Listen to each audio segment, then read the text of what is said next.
آپ کے والد کا نام کیا ہے؟ عبداللہ. اللہ کا تعارف ہے تو تبھی عبداللہ نام ہے نا نبی صلی اللہ علیہ وآلہ وسلم کے والد محترم کا. اگر یہ تعارف نہ ہوتا تو یہ نام تو نہ رکھا جاتا. اس کا مطلب ہے کہ وہ چیز ایگزسٹ کرتی تھی اس وقت. اور رہ گیا نبی الاسلام کون سے دین پہ تھے؟ دین فطرت پہ تھے، دین ابراہیمی کے اوپر تھے. جس تک پیغمبر کی دعوت نہ پہنچی ہو تو وہ فطرت کے اوپر ہوتا ہے. اور نبی صلی اللہ علیہ وآلہ وسلم بائی برتھ پیغمبر تھے. اور اس کی دلیل قرآن میں ہی موجود ہے. سورہ یونس کے اندر اللہ تعالیٰ نے فرمایا ہے کہ اے نبی ان سے فرماؤ کہ اس قرآن کے نزول سے پہلے میں نے عمر کا ایک اچھا خاصا حصہ تم میں گزارا ہے. آیت نمبر 15-16 میں. کیا تمہیں پھر بھی عقل نہیں آتی اس معاملے میں کہ یعنی میری زندگی ایک روشن کتاب کی طرح تمہارے سامنے موجود ہے کہ میں نے کسی فلاسفر کی شاگردگی نہیں کی، کسی شاعر سے کوئی شاعری نہیں سیکھی. اس کے باوجود میں ایک ڈائنامک لائف گزار رہا تھا، ایک تاجر تھا. اور اچانک کیا ہوا ہے کہ میں ایسا کلام لے کے آ گیا ہوں کہ شعراء نے اپنے کلام پھاڑ دیے ہیں. تو یہ تمہارے لیے کافی نہیں ہے کہ میں عمر کا اتنا اچھا خاصا حصہ تم میں گزار چکا ہوں. یعنی میری اعلان نبوت سے پہلے کی زندگی اس پر گواہ ہے کہ میں صادق اور امین ہوں. اور یہ جو کچھ میں پیش کر رہا ہوں اس پہ میرا پرانا کریکٹر جو ہے گواہ ہے اس کے اوپر. تو اللہ تعالیٰ نے اس زندگی کو گواہی کے طور پر پیش کیا. تو نبی صلی اللہ علیہ وآلہ وسلم دین ابراہیمی کے اوپر تھے جو وہاں پہ رائج تھا. اس میں شرکی ایکٹیویٹیز تھیں وہ اللہ تعالیٰ نے آپ کی حفاظت کی کہ آپ نے کبھی بت پرستی نہیں کی ہے. کسی حرام کام کو آپ صلی اللہ علیہ وآلہ وسلم نے کبھی اس کے قریب تک نہیں گئے.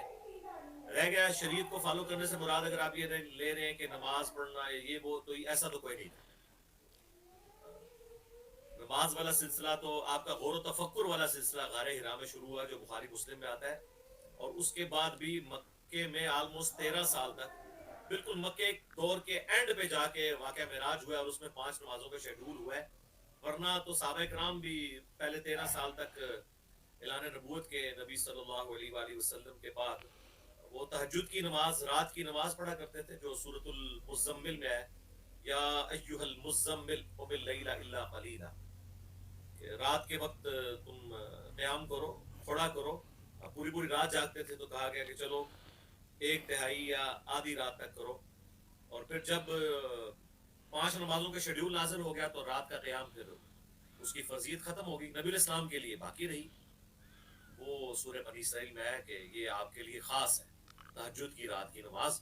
عسیٰ ان یبعثک ربک مقاما محمودا. قریب ہے کہ اللہ تعالیٰ آپ کو مقام محمود پر فائز کرے گا، یعنی مقام شفاعت پہ جہاں ہر شخص آپ کی تعریف کرے گا. محمود سے مراد جس کی تعریف کی گئی. تو نبی صلی اللہ علیہ وآلہ وسلم اپنی پیدائش سے لے کر اعلان نبوت تک اللہ کی حفاظت میں تھے. باقی اس میں جو بریلوی اور بعض دیوبندی غلوف کرتے ہیں کہ نبی علیہ السلام کو اس وقت بھی پتا تھا کہ میں اللہ کا پیغمبر ہوں، تو یہ بالکل غلط بات ہے. قرآن میں واضح ہے وَوَجَدَكَ ضَالًّا فَهَدَىٰ. اے نبی ہم نے آپ کو اپنی طرف خود رفتہ پایا اور آپ کو ہدایت کی اعلیٰ ترین منزل تک پہنچا دیا. اور سورہ اشورا کے اینڈ میں ہے مَا كُنْتَ تَدْرِي مَا الْكِتَابُ وَلَا الْإِيمَانُ. اے نبی اس قرآن کے نزول سے پہلے نہ تو آپ کتاب سے واقف تھے نہ ایمان کی تفصیلات سے، بلکہ اللہ تعالیٰ نے اس قرآن کو ذریعہ بنایا آپ کے لیے. تو بیسک لیول کا ایمان تھا، اللہ کو ایک ماننا، یہ ساری چیزیں تفصیلات آپ کو نہیں پتا تھی. ورنہ تو نبی علیہ السلام کے لیے زندگی کا ایک لمحہ گزارنا مشکل ہوتا. باقی جو کوئی بحیرہ راہب والی روایتیں ترمذی میں اور باقی جگہ دلائل النبوہ میں ملتی ہیں وہ کمزور روایتیں قرآن و حدیث سے سپورٹ نہیں کرتی. ایک حدیث ہے البتہ صحیح مسلم میں کہ میں اس پتھر کو پہچانتا ہوں جو اعلان نبوت سے پہلے مجھے سلام کیا کرتا ہے. بالکل جب آپ کی بعثت کا وقت قریب آیا تھا نا اس وقت اللہ تعالیٰ نے آپ کے ساتھ غیر معمولی اس طرح کے معاملات کرنے شروع کر دیے تھے. بچپن میں بھی 1-2 واقعات ہوئے جو بخاری مسلم میں ہے کہ آپ کا سینہ چاک کیا گیا. یہ بہت ایکسٹراڈنری واقعات آپ کے ساتھ ہوئے. لیکن یہ نہیں تھا کہ لوگوں کو پتا تھا کہ آپ پیغمبر بننے والے ہیں. ورنہ جو آپ کو بعد میں قتل کرنا چاہ رہے تھے چھوٹی عمر میں نہ قتل کرتے تھے. آپ کی اتنی ڈائنامک لائف تھی مکے میں.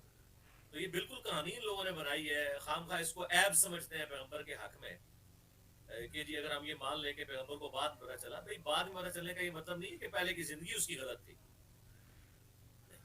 قرآن میں تو بڑے سخت الفاظ حضرت موسیٰ علیہ السلام نے اپنے بارے میں کی ہیں. جب ان کو نبوت ملی 40 سال کی عمر میں واپس آئے ہیں تو فرعون نے کہا کہ تم نے ہمارا بندہ مارا تھا. تو انہوں نے تو بڑا اس میں لفظ استعمال کیا ہے کہ یہ مجھ سے اس وقت کام ہوا جب کہ میں بالین میں سے تھا. اب میں ترجمہ نہیں اس کا کرتا, چلے ہم کہہ دیتے ہیں کہ ہدایت کی تلاش میں تھا. ٹھیک ہے, تو یہ بالکل اپنی طرف سے چیزیں بناتے ہیں. اسی لیے آپ دیکھیں بخاری مسلم میں حدیث ہے, جب پہلی وحی نازل ہوئی ہے تو آپ علیہ السلام پر کب کبھی طاری ہوئی, سیدہ خدیجہ نے آپ کو تسلی دی, اپنے کزن ورقہ ابن نوفل کے پاس لے گئیں, انہوں نے کہا کہ آپ کو اللہ تعالیٰ قریب مبعوث کرے گا پیغمبر آ کر. یہ تو بھی ابتدائی ہے نا, اس وقت نبی علیہ السلام کو نبوت ملی تھی, ابھی آپ کو رسالت کا حکم نہیں ہوا تھا کہ آپ نے عوام الناس تک پہنچانا ہے. اور ان قریب آپ کے یہ لوگ آپ کو مکے سے نکال دیں گے. تو نبی علیہ السلام بڑے حیران ہوئے, آپ نے کہا کہ یہ تو مجھ سے اتنا پیار کرتے ہیں. انہوں نے کہا کہ آپ سے پہلے جب کبھی بھی کسی پیغمبر نے توحید کی بات کی ہے تو اس کے علاقے کے لوگوں نے اس کے ساتھ یہی کیا. یہ سچ ہوتا ہی اتنا کڑوا ہے. تو آج بھی دیکھ لیں, ہم جب سچائی کی بات کرتے ہیں تو کتنے لوگوں کو ہضم ہوتی ہے. پیغمبروں سے نہیں, لوگ ان کے بڑوں نے سنی, تو ان بڑوں کے ان چھوٹوں نے ہم سے کہاں سے پیغمبروں والی بات سننی ہے. ہم تو پیغمبروں کے ڈاکی ہیں صلی اللہ علیہ وآلہ وسلم وعلیہ السلام اجمعین. نیکسٹ.